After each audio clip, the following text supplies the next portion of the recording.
आपण पाहत आहोत इंडिया न्यूज R7 भारताचा आवाज।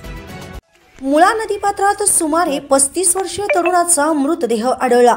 6 महिन्यात 5वा अनोळखी मृतदेह आढळला असून मृतदेहाची ओळख पटेना। राहुरी तालुका पोलीस ठाणे हद्दीत मृतदेह सापडण्याचे सत्र सुरूच असताना आज दिनांक 7 जानेवारी रोजी सकाळच्या दरम्यान तालुक्यातील आरडगाव परिसरात मुळा नदीपात्रात पुन्हा एक अनोळखी इसमाचा मृतदेह फुगलेल्या अवस्थेत आढळून आल्याने तालुक्यात प्रचंड खळबळ उडाली।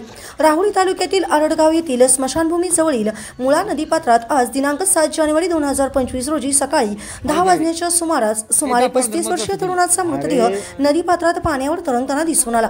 स्थानिक नागरिकांनी पोलीस ठाण्यात माहिती देताच घटनेची माहिती मिळताच पोलीस निरीक्षक संजय ठिंगे, हवालदार प्रवीण खंडागळे, संभाजी बडे, रोहित पालवे, चालक शकूर सय्यद आदी पोलीस पथक तसेच सरपंच रवींद्र मस्के, पोलीस पाटील लक्ष्मण जाधव यांनी ताबडतोब घटनास्थळी धाव घेऊन स्थानिक तरुण व रुग्णवाहिकेचा चालक सचिन धसाळ यांच्या मदतीने मृतदेह नदीपात्रातील पाण्याबाहेर काढला। मृतदेह पाण्यात राहिल्यामुळे पूर्णपणे फुगलेल्या अवस्थेत असून मृतदेहाची ओळख अद्याप पटलेली नाही।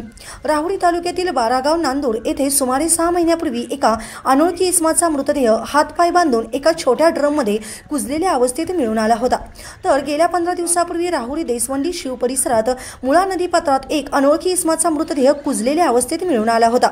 बारागाव नांदूर व राहुरी देसवंडी शिव परिसरात आढळून आलेल्या मृतदेहाची अद्याप ओळख पटली नसल्याने तपासाला खीळ बसली। आज पुन्हा एक मृतदेह आढळून आल्याने तालुक्यात मृतदेह सापडण्याचे सत्र सुरूच असल्याची चर्चा परिसरात सुरू आहे। मात्र या घटनेमुळे तालुक्यात पुन्हा एकदा प्रचंड खळबळ उडाली आहे।